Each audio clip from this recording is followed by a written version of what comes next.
Hello, my name's Alan Gascoigne. I'm an old blues breaker fan, and I'd like to share a few memories which I have of Peter Green. I don't have to say he was a wonderful guitar player. You know that. I first saw the Blues Breakers in 64, 65. They were backing T-Bone Walker on tour. And I had a T-Bone Walker record and I went to see them. Fantastic. This is before Eric's tenure. Roger Dean on guitar, McVie bass, Huey Flint drums and Mayo on the organ and under other keyboards and harmonicas and stuff. And I was really impressed, and then I started to check out the Klux Clique album, and then of course Eric come along and we got the Beano stuff, and the rest is history. I used to go all over the place to see the Blues Breakers. I lived in Nottingham and I'd go to Manchester or Birmingham, Leicester a couple of times I think, mainly in Nottingham at the boat clubs by the River Trent and the Beachcomber Club in the middle of town. Anyway, Eric stepped out and Peter stepped in. And Peter was very much, from day one, his own man. He wasn't there to try and do Eric's stuff. So the Freddie King instrumentals, Eric had done Hideaway and Stepping Out. Well, Peter wasn't having any of that. So they decided to do The Stumble, good number, and he played it great, of course. But Peter's own instrumental, which came on the Hard Road album, which was the follow-up album to the Beano one with Eric. It was called Hard Road, and Peter had his own instrumental, The Supernatural. Fantastic. Just wonderful stuff. And I carried on my support for the Blues Breakers, just went on and on. And I had a gang of mates, there was half a dozen of us. And we actually went all over the place to see Fleetwood Mac. I remember at the Union Boat Club by the River Trent in Nottingham, and I was there early. I always got down real early. There was hardly anybody there, and I was sitting on the edge of the stage about this high with Peter and John McVie going through the diary of gigs, and Peter's going, here, go look here, oh, I can get to that, that's too far for me, man. And the prices they were playing for 40 and 50 quid. And I remember Peter being really pleased he'd got a gig for 80 quid. Sounds ridiculous now. But he was a great guy. Has to be said, a fantastic good singer. And what always gets forgotten is his mouth organ, that blues harp. He was real good at that. And lots of Howlin' Wolf influence, if you ask me. But that gets forgotten, but he was a great harp player. I went all over the place. He was very generous to his bandmates. Jeremy Spencer was a great entertainer.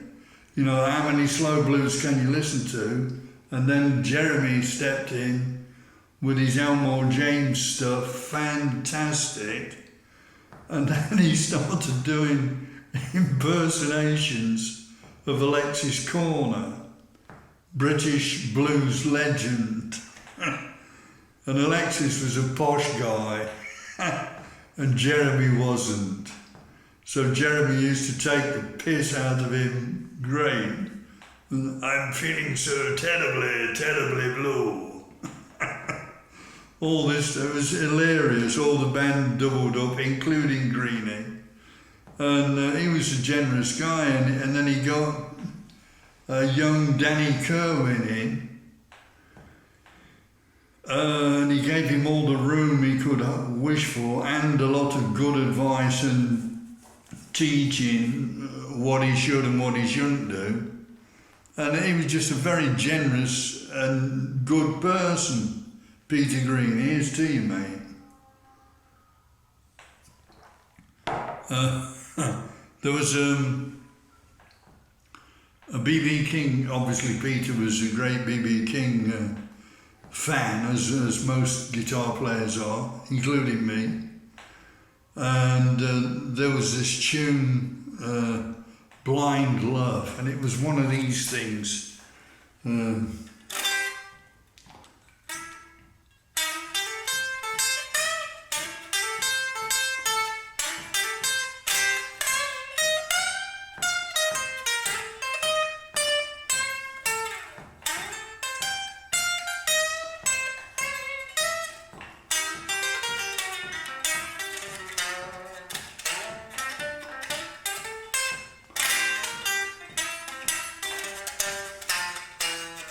When I saw you, baby, this kind of thing.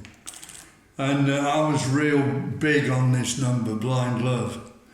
So the guys were playing, and I kept shouting, Blind Love, Blind Love.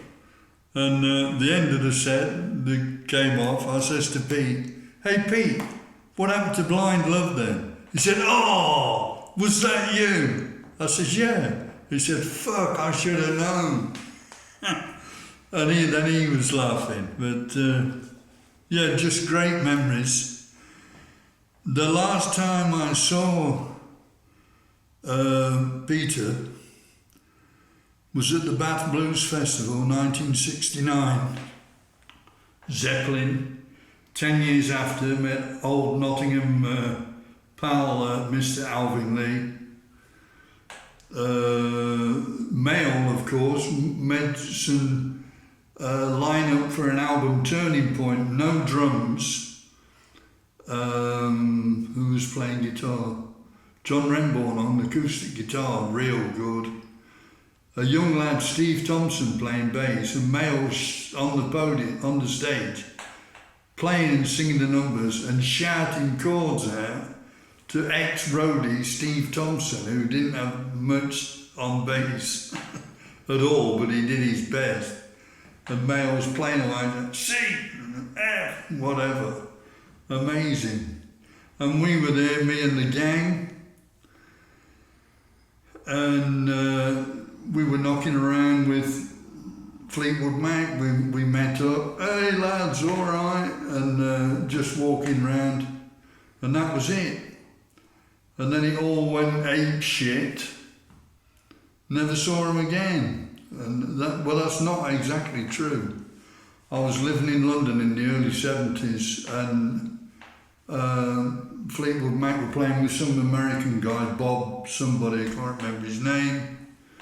And I went along with my girlfriend to see that.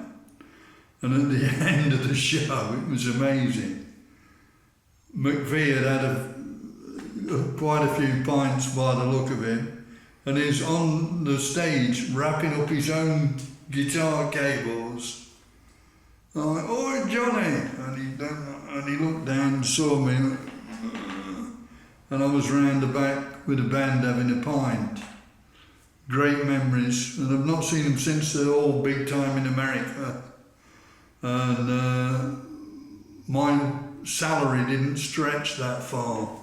Anyway, not that it matters. But I had some wonderful times with these people, and real great music. I even had a go on Pete's guitar a couple of times, on the Greenie Les Paul, but that's maybe a different story. But we've lost him now. Yeah. That's about it.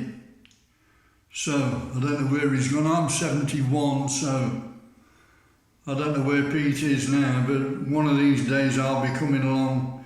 If he hears somebody shouting, "Blind Love," it'll probably be me. See ya.